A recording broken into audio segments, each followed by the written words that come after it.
Virtually সমঝোতা স্মারকে সই করেছেন ডোনাল্ড ট্রাম্প ও মাসুদ পেজেশকিয়ান। বন্ধ হচ্ছে ইরান যুক্তরাষ্ট্র যুদ্ধ। টানা তৃতীয় বছরে জাতিসংঘের কালো তালিকায় ইসরায়েলের সেনাবাহিনী, শীর্ষ অধিকার লঙ্ঘনের অভিযোগ। যুক্তরাষ্ট্রে ঘূর্ণিঝড় আর্থারের আঘাত, বন্যা সতর্কতা জারি, অস্ট্রেলিয়ায় শক্তিশালী এল নিনো সৃষ্টির আশঙ্কা।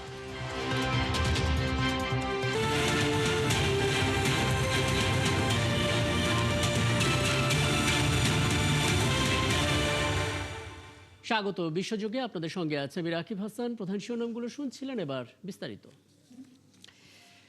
যুক্তরাষ্ট্র ও ইরানের মধ্যে যুদ্ধ বন্ধে ভার্চুয়ালি একটি সমঝোতা স্মারকে সই করেছেন মার্কিন প্রেসিডেন্ট ডোনাল্ড ট্রাম্প ও ইরানের প্রেসিডেন্ট মাসুদ পেজেশকিয়ান।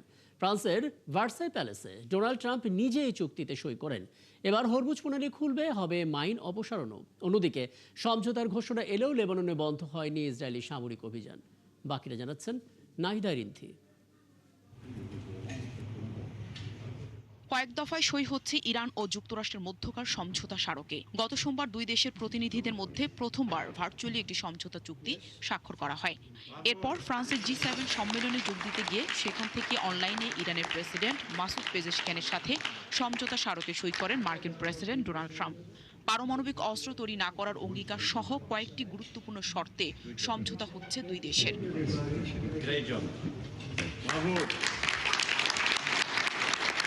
ফ্রান্সের প্রেসিডেন্ট ইমানুয়েল ম্যাক্রোর আয়োজিত এক নৈশভোজে প্যারিসের ভার্সাই প্রাসাদে সমঝোতা স্মারকে সই করেন প্রেসিডেন্ট ট্রাম্প। ঐতিহাসিকভাবে এই প্রাসাদে বহু গুরুত্বপূর্ণ চুক্তি সই হয়েছে, আর চুক্তির খসড়াটি দুই রাষ্ট্রপ্রধানই আনুষ্ঠানিকভাবে স্বাক্ষর করেছেন বলে জানিয়েছেন ইরানের পররাষ্ট্র মন্ত্রণালয়ের মুখপাত্র ইসমাইল বাঘাই।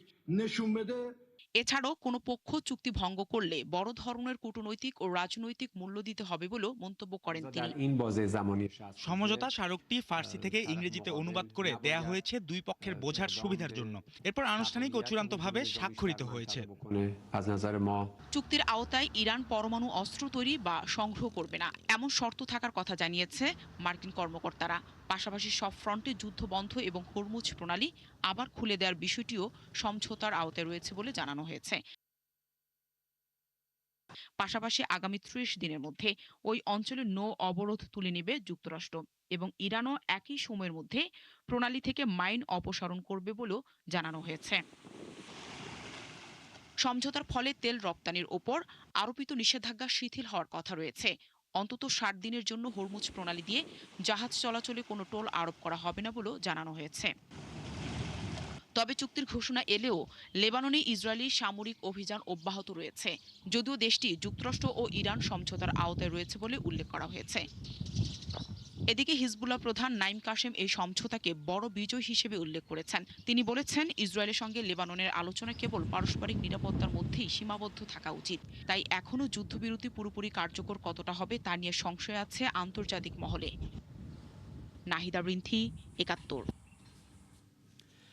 আর যুদ্ধ বন্ধে যে সমঝোতা স্মারকে ইরান ও যুক্তরাষ্ট্রের প্রেসিডেন্ট স্বাক্ষর করেছেন তার বিস্তারিত এরই মধ্যে প্রকাশ করেছে হোয়াইট হাউস।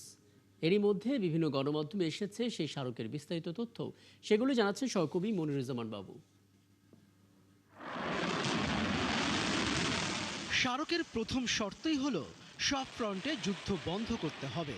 এখন থেকে তারা একে অপরের বিরুদ্ধে কোনো সামরিক অভিযান চালাবে না, থাকবে না হুমকি ও শক্তি প্রয়োগ। এরপরই বলা হয়েছে, যুক্তরাষ্ট্র ও ইরান একে অপরের সার্বভৌমত্ব ও আঞ্চলিক অখণ্ডতাকে শ্রদ্ধা জানাবে, কেউ কারো অভ্যন্তরীণ বিষয়ে হস্তক্ষেপ করবে না। তৃতীয় শর্ত হলো, আগামী সর্বোচ্চ ৬০ দিনের মধ্যে চূড়ান্ত চুক্তিতে পৌঁছানোর জন্য আলোচনা শেষ করতে হবে। তবে পারস্পরিক সম্মতির ভিত্তিতে এই সময়সীমা বাড়তে পারে। চতুর্থত, স্মারক স্বাক্ষরের পরপরই ইরানের বিরুদ্ধে নৌ অবরোধ তুলে নেওয়ার প্রক্রিয়া শুরু করবে যুক্তরাষ্ট্র। সময় মিলবে ৩০ দিন, আর চূড়ান্ত চুক্তির ৩০ দিনের মধ্যেই ইরানের কাছাকাছি এলাকা থেকে সরতে হবে মার্কিন সামরিক বাহিনীকে। অন্যদিকে হরমুজ প্রণালীর উপর অধিকার প্রতিষ্ঠা হবে ইরানের। উপসাগরীয় দেশগুলোর সাথে আলোচনার ভিত্তিতে এর ভবিষ্যৎ প্রশাসন ঠিক করবে তারাই। কোনো ফি ছাড়াই শুরু হবে বাণিজ্যিক জাহাজ চলাচল। ছয়ে আছে ইরানের পুনর্গঠন ও অর্থনৈতিক উন্নয়নের জন্য আঞ্চলিক অংশীদারদের নিয়ে কমপক্ষে $300 বিলিয়ন পরিকল্পনা দেবে যুক্তরাষ্ট্র। 60 দিনের মধ্যে এই পরিকল্পনা বাস্তবায়ন হবে। শর্ত 7, ইরানের উপর থেকে সব ধরনের নিষেধাজ্ঞা প্রত্যাহার করবে যুক্তরাষ্ট্র। এদিকে কোনো পারমাণবিক অস্ত্র সংগ্রহ বা তৈরি করবে না ইরান। মজুত করা উপাদানের নিষ্পত্তিও করতে হবে শিগগিরই। সব হবে আইএইএ এর তত্ত্বাবধানে। এছাড়া চূড়ান্ত চুক্তি হওয়ার আগ পর্যন্ত উভয় পক্ষ বর্তমান স্থিতাবস্থা বজায় রাখবে। শর্ত 10-এ আছে নিষেধাজ্ঞা পুরোপুরি শেষ না হওয়া পর্যন্ত ইরানের অপরিশোধিত তেল, পেট্রোলিয়াম পণ্য ও পরিবহন সহ সব পরিষেবার জন্য অনুমতিপত্র জারি করবে মার্কিন ট্রেজারি বিভাগ। 11 নম্বর শর্ত বলছে ফ্রিজ করে রাখা সমস্ত তহবিল ও সম্পদ সম্পূর্ণ ব্যবহারে ইরানকে সুযোগ দেওয়া হবে। এর পরে রয়েছে এই সমঝোতা স্মারকের সফল বাস্তবায়ন পর্যবেক্ষণের জন্য একটি নির্বাহী ব্যবস্থা বা মেকানিজম প্রতিষ্ঠা করা। এই সমঝোতা স্মারক স্বাক্ষরের পর এবং এর 1, 4, 5, 10 ও 11 নম্বর অনুচ্ছেদের বাস্তবায়ন শুরু ও তা অব্যাহত রাখার সাপেক্ষে অন্য অনুচ্ছেদগুলোর উপর চূড়ান্ত চুক্তির আলোচনা শুরু করবে দুই পক্ষ। আর সবশেষ চুক্তিতে বলা হয়েছে এই সমঝোতা স্মারক জাতিসংঘের নিরাপত্তা পরিষদের একটি বাধ্যতামূলক প্রস্তাবের মাধ্যমে অনুমোদিত হবে। মনিরুজ্জামান বাবু, 71। যুদ্ধের ধ্বংসস্তূপ পেরিয়ে নতুন এক কূটনৈতিক অধ্যায়ে প্রবেশ করতে যাচ্ছে যুক্তরাষ্ট্র ও ইরান। পারমাণবিক কর্মসূচি নিষেধাজ্ঞা প্রত্যাহার এবং বিশ্বের অন্যতম গুরুত্বপূর্ণ জ্বালানি পথ হরমুজ প্রণালী খুলে দেওয়ার বিষয়ে সমঝোতার হয়েছে রূপরেখার। তবে এই চুক্তি কি সত্যি স্থায়ী শান্তি আনবে, নাকি সামনে অপেক্ষা করছে নতুন কোনো সংকট? মধ্যপ্রাচ্যের রাজনীতিতে আসতে যাচ্ছে কেমন পরিবর্তন, আর কী বা হবে ইরানের পরমাণু কর্মসূচির ভবিষ্যৎ? সেগুলি জানাচ্ছেন দেওয়ান মুবাশির হোসেন। দীর্ঘ সংঘাতের পর যুক্তরাষ্ট্র ও ইরানের মধ্যে একটি কাঠামোগত সমঝোতা নতুন সম্ভাবনার দ্বার খুলেছে। তবে এই চুক্তি এখনো চূড়ান্ত নয়, বরং যুদ্ধবিরতির মধ্যে আলোচনার একটি রূপরেখা মাত্র। চুক্তির মধ্য দিয়ে প্রথম বড় পরিবর্তন আসতে পারে হরমুজ প্রণালীতে। বিশ্বের অন্যতম গুরুত্বপূর্ণ এই নৌপথ দিয়ে প্রতিদিন বিপুল পরিমাণ তেল ও গ্যাস পরিবহন হয়। শিগগিরই এই পথ খুলে দেওয়া হবে বলে জানিয়েছেন যুক্তরাষ্ট্রের প্রেসিডেন্ট ডোনাল্ড ট্রাম্প, এবং মার্কিন নৌ অবরোধও তুলে দেওয়ার নির্দেশ দেওয়া হয়েছে। এতে বিশ্ববাজারে তেলের সরবরাহ বাড়ার আশা তৈরি হয়েছে। তবে তেল সরবরাহ স্বাভাবিক হতে আরও সময় লাগতে পারে বলে মনে করছেন বিশেষজ্ঞরা। কারণ ইরাক, কুয়েত, সৌদি আরব ও সংযুক্ত আরব আমিরাতের মতো দেশগুলো তেল উৎপাদন কমিয়ে দিয়েছিল। আবার কিছু ক্ষেত্রে উৎপাদন দ্রুত শুরু হলেও ক্ষতিগ্রস্ত স্থাপনা পুরোপুরি সচল হতে কয়েক মাস, এমনকি কয়েক বছরও লাগতে পারে।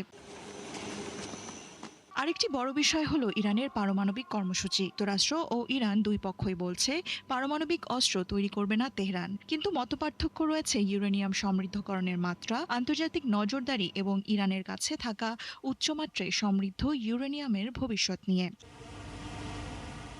ইরান বর্তমানে 60% পর্যন্ত সমৃদ্ধ ইউরেনিয়াম রাখার দাবি করছে, যা বেসামরিক ব্যবহারের জন্য প্রয়োজনের চেয়ে অনেক বেশি। এখন প্রশ্ন, এই মজুদ কোথায় থাকবে, কে পর্যবেক্ষণ করবে এবং আন্তর্জাতিক পরিদর্শকদের কতটা সুযোগ দেওয়া হবে? চুক্তির আরেকটি গুরুত্বপূর্ণ দিক হল নিষেধাজ্ঞা প্রত্যাহার ও অর্থনৈতিক সুবিধা। আলোচনায় ইরানের জব্দ থাকা সম্পদ ছাড়ের বিষয়টি এসেছে। এই অর্থ দেশটির অর্থনীতিকে কিছুটা স্বস্তি দিতে পারে। তবে একই সঙ্গে অভ্যন্তরীণ চাপ সামলাতেও এই অর্থ ব্যবহার করতে পারে তেহরান। তবে সবচেয়ে বড় অনিশ্চয়তা রয়ে গেছে আঞ্চলিক রাজনীতিতে, বিশেষ করে ইসরায়েলের অবস্থান। ইসরায়েল দীর্ঘদিন ধরে বলে আসছে ইরানকে পারমাণবিক সক্ষমতা অর্জন করতে দেওয়া হবে না। ফলে নতুন সমঝোতা টিকিয়ে রাখতে যুক্তরাষ্ট্র, ইরান ও আঞ্চলিক শক্তিগুলোর মধ্যে সমন্বয়ই হবে সবচেয়ে বড় পরীক্ষা। দেওয়ান মুবাশিরা হোসেন, 71।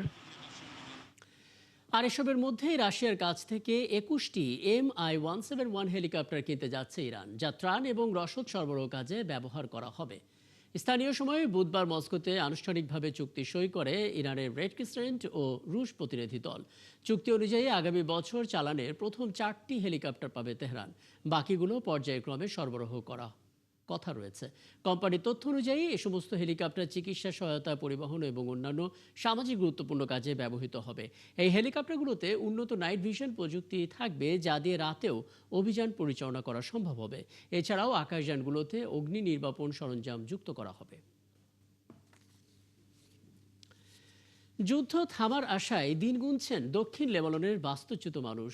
ধ্বংস হয়ে যাওয়া ঘর, বিচ্ছিন্ন পরিবার আর অনিশ্চয়তার মাঝেও তাদের চোখে একটাই স্বপ্ন, নিজের মাটিতে ফিরে যাওয়ার। যুক্তরাষ্ট্র এবং ইরানের সম্ভাব্য শান্তি চুক্তির খবরে নতুন আশা জেগেছে বৈরুতে আশ্রয় নেওয়া ওই হাজারো মানুষের মনে। তারা বলছেন, চুক্তি হলেই ফিরবেন যার যার ঘরে। মোবাশিরা হোসেনের আরও একটি রিপোর্ট। যুদ্ধ কেড়ে নিয়েছে ঘর, ভেঙে দিয়েছে স্বাভাবিক জীবন, তবুও নিজের বাড়িতে ফেরার স্বপ্ন ছাড়েনি দক্ষিণ লেবাননের মানুষ। যুক্তরাষ্ট্র ও ইরানের সম্ভাব্য চুক্তিকে ঘিরে নতুন আশায় বুক বাঁধছেন তারা। বৈরুতের একটি স্কুলে আশ্রয় নেওয়া হালা নেমর বাজ নামের এই নারী অপেক্ষা করছেন সেই মুহূর্তের, যেদিন তিনি আবার ফিরতে পারবেন নিজের গ্রামে। ইসরায়েলের তীব্র হামলার মধ্যে দক্ষিণ লেবাননের চেহাবিয়ে থেকে পালিয়ে ওই স্কুলে আশ্রয় নেন তিনি। এই যুদ্ধ কেড়ে নিয়েছে তার ঘর, পরিবারের শান্তি। যেদিন চুক্তি সই হবে আমি সঙ্গে সঙ্গে বাড়ি চলে যাব। রাত 2টা হলেও রওনা দেব। আমি আমার ঘর, আমার প্রতিবেশী, আমার সন্তানদের কাছে ফিরতে চাই। 2024 সালের যুদ্ধের পর নিজের বাড়ি পুনর্নির্মাণ করতে ঋণ করেছিলেন হারলা, কিন্তু নতুন হামলায় আবারও ধ্বংস হয়েছে সেই ঘর। আমি খুব কষ্ট পাই, বারবার চেষ্টা করি ঘুরে দাঁড়াতে, কিন্তু আবার পিছিয়ে যেতে হয়। যুদ্ধের পর বাড়ি ঠিক করতে ঋণ নিয়েছিলাম, এখন বাড়িটাও নেই। কিভাবে আবার সব শুরু করব জানি না। একই রকম ভয় আর অনিশ্চয়তার মধ্যে দিন কাটছে দেশটির বেশিরভাগ বাস্তুচ্যুত মানুষের। অস্থায়ী বাসস্থান, রান্নার ছোট ব্যবস্থা, কিছু প্রয়োজনীয় জিনিস আর স্মৃতির বোঝা নিয়েই চলছে জীবন। অনেক মানুষ এখনো অপেক্ষা করছেন নিজেদের এলাকায় ফেরার জন্য। কেউ কেউ বলছেন, ঘর পুরোপুরি ঠিক না থাকলেও তারা ফিরতে চান, কারণ সেই মাটির সঙ্গে জড়িয়ে আছে তাদের স্মৃতি। যদি শুধু একটুও মাটি থাকে আমি সেখানেই বসবো, ঘুমাবো। এটাই আমার বাড়ি, আমার সন্তানরা এখানে জন্মেছে, আমার স্মৃতি এখানে। যুদ্ধবিরতির পর লেবাননে ইসরায়েলের হামলা কিছুটা কমলেও এখনো প্রতিদিনই হামলায় প্রাণ হারাচ্ছে দেশটির মানুষ। আর যুদ্ধবিধ্বস্ত মানুষগুলোর একটাই চাওয়া, আবার যেন ফিরতে পারেন নিজের ঘরে, নিজের মানুষের কাছে। দেওয়ান মুবাশিরা হোসেন, ৭১। শীর্ষ অধিকার লঙ্ঘনের অভিযোগে ইসরায়েলি সশস্ত্র বাহিনী এবং নিরাপত্তা বাহিনীকে কালো তালিকাভুক্ত করেছে জাতিসংঘ। টানা তৃতীয় বছরের মতো এই কালো তালিকায় পড়ল ইসরায়েলি সেনাবাহিনী। প্রতিবেদন বলছে, 2025 সালে 24,174 শিশুর ওপর 38,558টি অধিকার লঙ্ঘনের ঘটনা যাচাই করেছে জাতিসংঘ। এবছরই শিশুদের ওপর নির্যাতন নজিরবিহীন পর্যায়ে পৌঁছেছে বলে জানিয়েছে সংস্থাটি। ইসরায়েল ও এর অধিকৃত ফিলিস্তিনি ভূখণ্ডেই 12,445টি ঘটনা নথিভুক্ত হয়েছে। আক্রান্ত শিশুদের মধ্যে 15,493 জন ছেলে, 7,990 জন মেয়ে এবং 691 জনের পরিচয় জানা যায়নি। জাতিসংঘের কর্মকর্তা জানান, 30 বছরের মধ্যেই প্রথম সরকারি কোনো বাহিনী শিশু অধিকার লঙ্ঘনের জন্য প্রধান অভিযুক্ত হিসেবে চিহ্নিত হলো। এক্ষেত্রে শীর্ষ অবস্থানে রয়েছে ইসরায়েল আর দ্বিতীয় অবস্থানে আছে রাশিয়া। অধিকৃত পশ্চিম তীরে 2টি গ্রামের মসজিদে অগ্নিসংযোগ ও ভাঙচুর করেছে ইসরায়েলি বসতি স্থাপনকারীরা। তুরস্ক ভিত্তিক সংবাদ সংস্থা আনাদেলু এজেন্সি এ খবর নিশ্চিত করেছে। স্থানীয়রা জানান, একদল অবৈধ বসতি স্থাপনকারী অধিকৃত পশ্চিম তীরের জিলজিলিয়া গ্রামে ঢুকে একটি মসজিদে আগুন ধরিয়ে দেয়। এতে নারীদের নামাজের কক্ষ পুড়ে যায় এবং ভবনের বাইরের অংশ হয় ক্ষতিগ্রস্ত। একই সময় তারা দেয়ালে হিব্রু ভাষায় লেখা স্লোগানও স্প্রে করে। এছাড়া কাছাকাছি মাজরা আল নুবানি গ্রামের আরেকটি মসজিদে আগুন দেওয়া হয় এবং সেখানেও একই ধরনের লেখা স্প্রে করা হয়। জানানো হয়েছে, জিলজিলিয়া গ্রামটি সম্প্রতি একাধিক হামলায় শিকার হয়েছে। ফ্রান্সে অনুষ্ঠিত G7 নেতাদের সম্মেলনের ফাঁকে এক বৈঠকে অংশ নিয়েছেন যুক্তরাষ্ট্রের প্রেসিডেন্ট ডোনাল্ড ট্রাম্প এবং ভারতের প্রধানমন্ত্রী নরেন্দ্র মোদী। বৈঠকে দুই দেশ বাণিজ্য চুক্তির কাছাকাছি বলে আত্মবিশ্বাস প্রকাশ করেছেন দুই নেতা। এ সময় বাণিজ্য চুক্তির শর্ত নিয়ে দর কষাকষির ক্ষেত্রে মোদী অত্যন্ত দক্ষ বলে জানিয়েছেন ট্রাম্প। বাণিজ্যের পাশাপাশি দিল্লি ওয়াশিংটন প্রতিরক্ষা সহযোগিতার বিষয়টিও এসেছে ট্রাম্পের বিবৃতিতে। ট্রাম্প বলেন, যদি ভারতের ওপর কোনো আক্রমণ হয় তবে যুক্তরাষ্ট্র সবসময় তাদের সাহায্য করতে এগিয়ে আসবে। মোদির প্রশংসা করে মার্কিন প্রেসিডেন্ট আরও বলেন, তিনি নম্র তবে কঠিন একজন মানুষ। বৈঠকে ভারতের প্রধানমন্ত্রী মোদি পশ্চিম এশিয়ায় শান্তি ফিরিয়ে আনার জন্য ট্রাম্পের প্রচেষ্টার প্রশংসা করেন। তিনি ভারত যুক্তরাষ্ট্র সম্পর্কের নতুন গতিশীলতার কথাও উল্লেখ করেন। চলতি মৌসুমের প্রথম ক্রান্তীয় ঘূর্ণিঝড় আর্থার বুধবার আঘাত হেনেছে যুক্তরাষ্ট্রের উপসাগরীয় উপকূলে। এর প্রভাবে উপকূলীয় অঞ্চলে বন্যার সতর্কতা জারি করেছে Miami national hurricane centre. National hurricane সেন্টারের পরিচালক এক ব্রিফিংয়ে জানিয়েছেন, হিউস্টন মেট্রো এলাকায় ইতোমধ্যে আকস্মিক বন্যার সতর্কতা জারি করা হয়েছে। ঝড়ের কেন্দ্রস্থল পার হয়ে যাওয়ার পরও দীর্ঘস্থায়ী এবং ভারী বৃষ্টির কারণে এই বন্যা পরিস্থিতির আরও ভয়াবহ রূপ নিতে পারে। ইতোমধ্যেই ভারী বৃষ্টির কারণে হিউস্টনে একজনের মৃত্যু হয়েছে। হ্যারিকেন সেন্টার জানিয়েছে, টেক্সাস, লুইজিয়ানা, মিসিসিপি, জর্জিয়া এবং ফ্লোরিডায় আগামী শুক্রবার পর্যন্ত বন্যা স্থায়ী হতে পারে। এছাড়া জলোচ্ছ্বাস ও জোয়ারের কারণে উপকূলের এলাকাগুলো প্লাবিত হওয়ার আশঙ্কাও রয়েছে। বিশ্বজুড়ে আবহাওয়ার নতুন এক অস্থিরতার বার্তা দিচ্ছে প্রশান্ত মহাসাগর। কয়েক দশকের মধ্যে অন্যতম শক্তিশালী এল নিনো তৈরি হওয়ার আশঙ্কা প্রকাশ করেছে অস্ট্রেলিয়ার আবহাওয়া কর্তৃপক্ষ। বিশেষজ্ঞরা বলছেন, এই পরিস্থিতি আরও তীব্র হলে বিশ্বের বিভিন্ন অঞ্চলে খরা, তাপপ্রবাহ, কৃষি উৎপাদন হ্রাস এবং খাদ্য সরবরাহ ব্যবস্থায় বড় ধরনের চাপ তৈরি হতে পারে। আরও জানাচ্ছেন চৈতি সরোয়ার। প্রশান্ত মহাসাগরের মধ্যাঞ্চলে দ্রুত শক্তিশালী হচ্ছে এল নিনো। অস্ট্রেলিয়ার আবহাওয়া বিভাগ জানিয়েছে, সমুদ্রপৃষ্ঠের তাপমাত্রা ইতোমধ্যেই এল নিনোর নির্ধারিত সীমা অতিক্রম করেছে। একই সাথে বায়ুমণ্ডলীয় বিভিন্ন সূচকও এমন এক পরিস্থিতির ইঙ্গিত দিচ্ছে যা ভবিষ্যতে চরম আবহাওয়ার কারণ হতে পারে।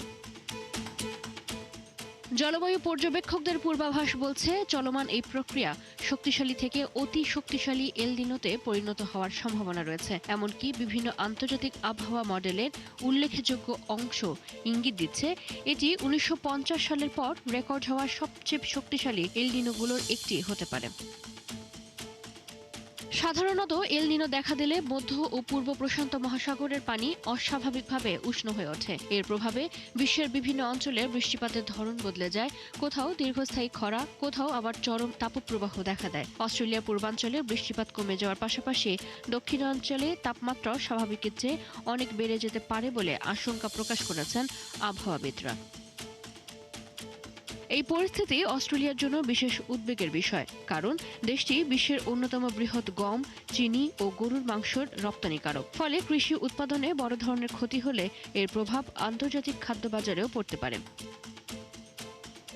বিশেষজ্ঞরা মনে করছেন, জলবায়ু পরিবর্তনের কারণে এবারের এল নিনোর প্রভাব অতীতের তুলনায় আরও তীব্র হতে পারে। ফলে অস্ট্রেলিয়ার বিস্তীর্ণ অঞ্চলে তাপপ্রবাহ, দাবানলের ঝুঁকি এবং পানির সংকট বাড়ার আশঙ্কা রয়েছে। এমন পরিস্থিতিতে কৃষক থেকে শুরু করে নীতি নির্ধারক সবাইকে আগাম প্রস্তুতি নেওয়ার পরামর্শ দিয়েছেন বিশেষজ্ঞরা।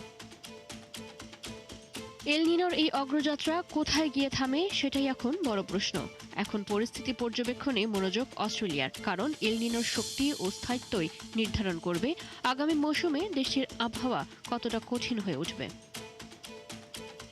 চৈতি সরওয়ার, ৭১। মধ্যপ্রাচ্যে উত্তেজনার কারণে ৩ মাস আগে বন্ধ করা ইরানের রাজধানী তেহরানে নিজেদের দূতাবাস পুনরায় চালুর ঘোষণা দিয়েছে ইতালি। আগামী শুক্রবার থেকে দূতাবাসের কার্যক্রম শুরু হবে বলে জানিয়েছেন দেশটির পররাষ্ট্রমন্ত্রী অ্যান্তোনিও তাজানি। তিনি জানান, ইতালির রাষ্ট্রদূত, কূটনৈতিক এবং পররাষ্ট্র মন্ত্রণালয়ের কর্মকর্তারা আবারও তেহরানে ফিরবেন। যুক্তরাষ্ট্র এবং ইরানের সাম্প্রতিক সমঝোতাকে মধ্যপ্রাচ্যে শান্তির জন্য আশাব্যঞ্জক অগ্রগতি হিসেবে দেখছে রোম। হরমুজ প্রণালীতে নৌ চলাচলের স্বাধীনতা ফিরিয়ে আনার ওপরও গুরুত্ব দিয়েছে ইতালি। দেশটির দাবি, আঞ্চলিক স্থিতিশীলতা তাদের অর্থনীতির জন্য অত্যন্ত গুরুত্বপূর্ণ। আগামী শুক্রবার সুইজারল্যান্ডে যুক্তরাষ্ট্র ইরান সমঝোতা চুক্তি আনুষ্ঠানিকভাবে স্বাক্ষরের কথা রয়েছে।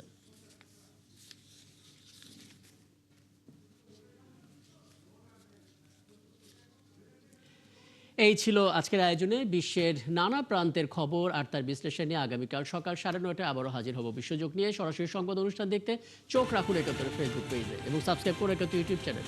থাকুন ৭১-এর সাথে।